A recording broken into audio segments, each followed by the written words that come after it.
Like most IKEA projects, I'm stood here with an empty room, a pile of wood and a vision. Let's see what we can do with it. So this is the space that we're working with. It's a spare room. So we're going to turn this into an office space / studio. What I'm thinking, because I've got the Alex drawers and the Ekbakken, I think that's how you pronounce it, tabletops. And I think what we're going to try and do is a corner desk that goes around there. Because then I can have my studio set up there and then Beth can have a workspace there as well. So I think the corner desk here is going to be the best way to make the most of this space in general. As well as being a musician, as you can see from my YouTube channel, I'm a video editor and videographer as well. So this is going to be a bit of a hybrid setup. I need to make sure I have everything I need to write music and produce music, as well as video editing and some videography stuff and the YouTube setup as well. So I'm going to be trying to hit all of those things in the best way that I can with this. Without further ado, let's just get into it and start building. Just for a bit of backstory as well, me and Beth recently moved into this flat and we've been working essentially just from beanbags and office chairs. So ignore this mess. This is what just came out of that room. This is the working situation right now. Chair. We got this chair yesterday, but we've been working off these beanbags for literally, what, 2 weeks? So that's been fun, hasn't it? Clearly our priorities were getting the vinyl player done. Yeah. Shout out Lionel Richie for bringing the tune. Beth's going to be helping through this video. I didn't think she knew about that, but she is. So we're going from this working situation to hopefully something that looks nice in this one. So let's get to it. So I think the first thing to do is set up these Alex drawers, because essentially they're going to act as the legs for the desk, and then we're going to have the Adil's legs. Thank you. Yeah, we're going to have the Adil's legs to support in the corner as well. So we basically got the practical space and storage of the drawers on either side, but then we've got the support that's needed in this sort of empty space, because there'll be nothing to put it on otherwise.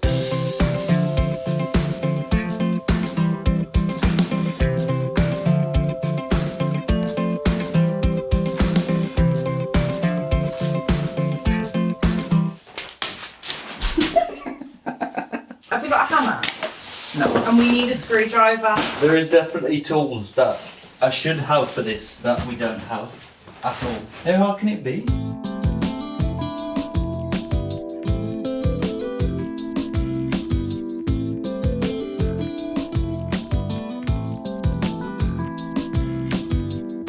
So that's it. The drawers are all put together. Now I'm gonna put this desktop on top of them and just see how it's all feeling. I've been picturing this in my head for so long, so I'm really excited to see how it's actually gonna feel in the actual space as well. I've heard a lot of people say that the Ekbakken isn't very strong, but this thing's feeling heavy, so we'll see how we get on with it. So it's gonna be something like that. I'm loving this tabletop with the white. That's looking really nice. Obviously it's not long enough on this side, but what I'm gonna do is use the full length of this down this corner and then cut this one down to size, and then that will just come up to here maybe. And also that set of drawers is going to be more towards the end, and there'll be legs there, so it'll be a nice open sort of look for that corner, hopefully. It's all coming together. It feels really good to just see it as it is now with the nice dark wood on the white as well.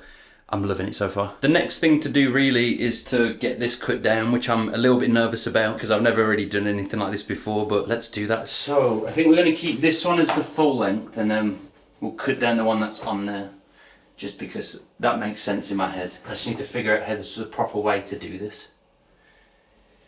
It'd be really good to have a pencil right now. I'm gonna get a pencil. Okay, so I'm back with a pen and a tape measure. It's close enough. The way that I want to do this is to just hold this in place and draw a line across this, but I know there's a much better and more accurate way to do it, but I'm not really sure what that is. Sorry for this angle, by the way, Jesus Christ. You know, I'm just gonna do it. This makes sense in my head. Right? And now we have a nice line. This is the worst lens for this probably, but I mean, I laid it on top. That was with it sitting against this wall flush all the way, so it should be right. Let's see what happens. We have an issue.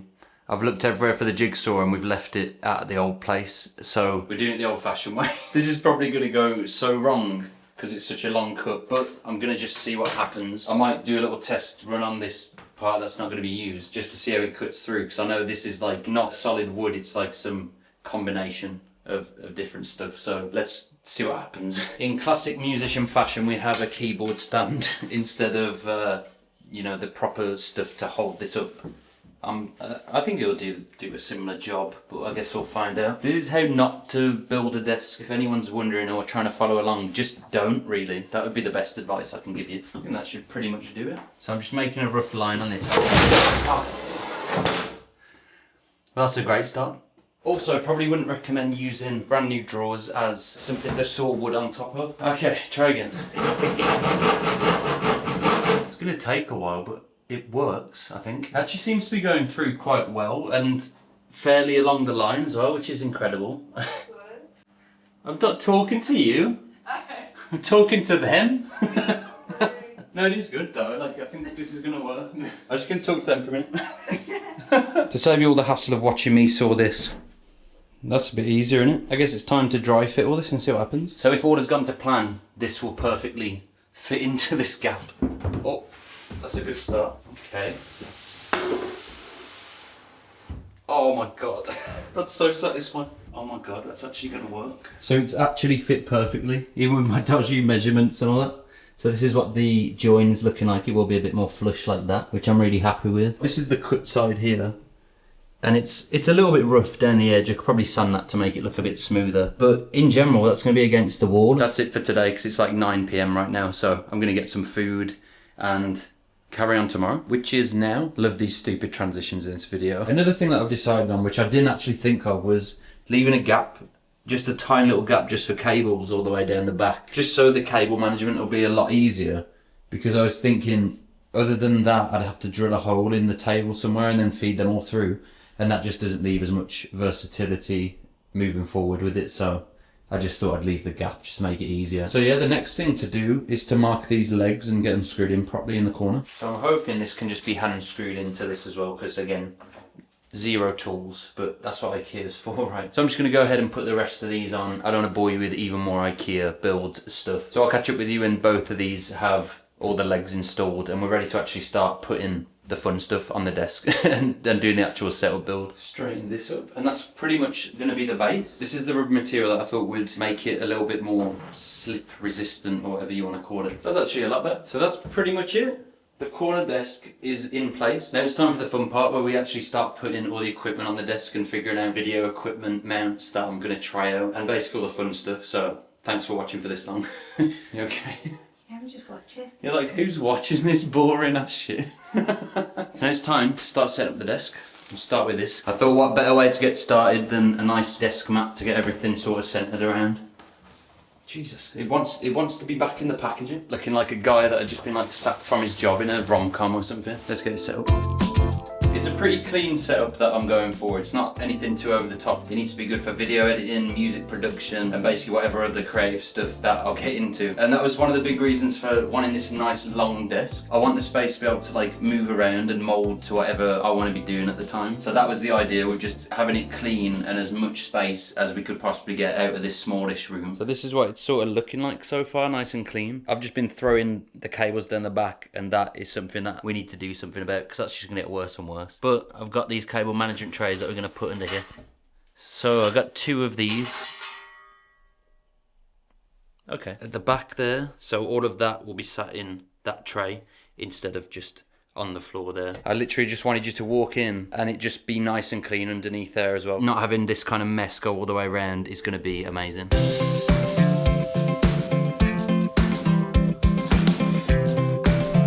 It was worth the sweat. It was worth the sweat.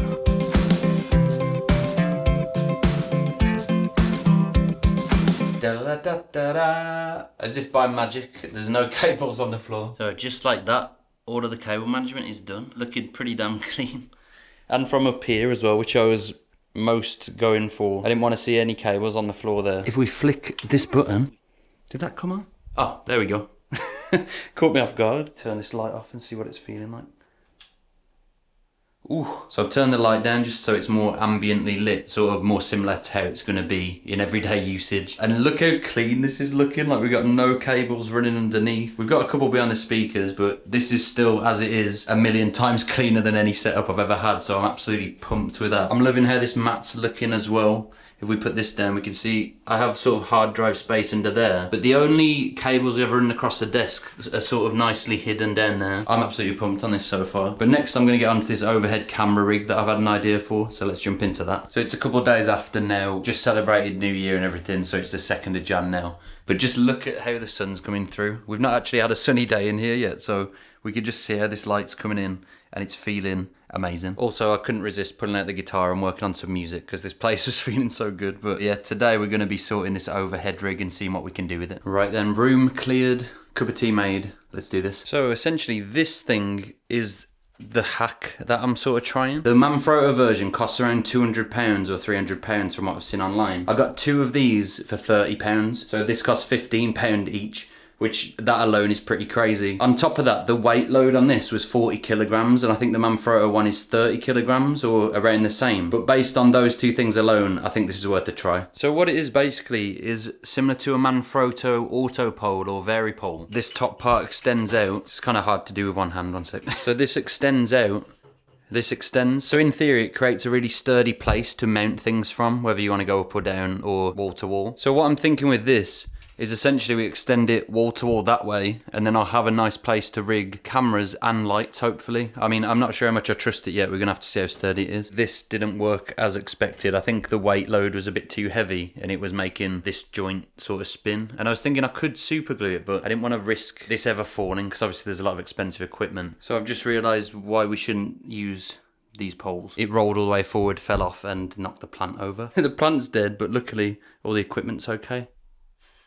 So what I've done is ordered the actual video vari pole, not the Manfrotto one though, the gravity one, and I'm going to hope that it doesn't have this same sort of thing up here and that it's just solid plastic all the way. So that should actually hold it. So I just wanted to show you my favourite drawer as well. This is the James Bond's, no, definitely not that one, Jesus Christ. The James Bond style video drawer with my lenses just lined up like that. The Sigma 18 to 35, the Fujifilm 18 to 55, and the TT Artisan, what mil is that? Yeah, it's the 27 mil, but it's just a nice little pancake lens, so it's really good for street photography. Okay, so it's been a couple of days again, and I've finally had some packages delivered so we can finish off this rig behind me. In the last couple of days, I've set the drums up as well. I'm not exactly sure where they'll go, but they fit nice in that corner. But we've also got a guitar stand to go here to get rid of all of these guitars as well. But I think first we should have a look at this new auto pole that I've ordered. So I'm assuming we just put this in the end, right? It's got a nice grip on the end as well. It does seem better than the other one. Doesn't seem to be clamping on right at all. Okay, so I think I've fixed it. The lever was extending this, and then when it was fully pressed down, it was still moving in and out for some reason. But what I did was just tighten up this part here. So that seems to have made this solid now. And of course, I didn't have the right tool for this, but escape tool came in handy and fit perfectly. So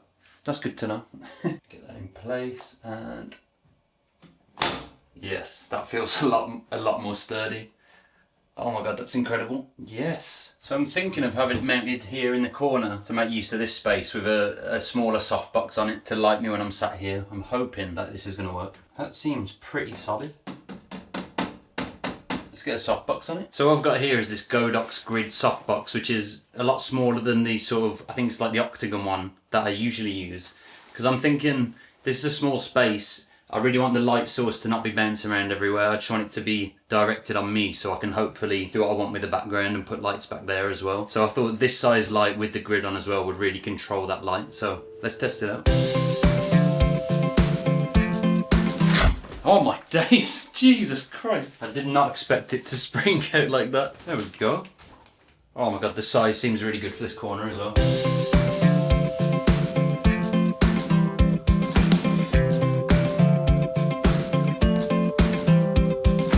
So there it is. Our light is up with the softbox and grid. Whoa, this looks kind of cool. Okay, so when I press this button, this should come on. Oh yeah, that looks so cool. Oh my god, this is going to be so much easier to just sit down and shoot videos now. And it doesn't really feel that in the way because it's in the corner as well. I'm super happy again. So this is what it's kind of going to look like when I'm shooting videos. Again, the gimbal is way overkill for this. I could just have a tripod there, but I've not really used that in a while and I just wanted to see how it would work for this purpose as well. So that's a setup for now. The only thing I'm worried about is if I need to put the camera higher or lower. There's not really an option to do that, but we'll cross that bridge when we come to it. So that's pretty much it for the music production / YouTube / video editing studio. It's been an absolute journey. There's been ups and downs, smiles and frowns, all that good stuff. So what I'm gonna do now is go and do the finishing touches, and then I guess there's gonna be a big cinematic reveal that I'll cut to now.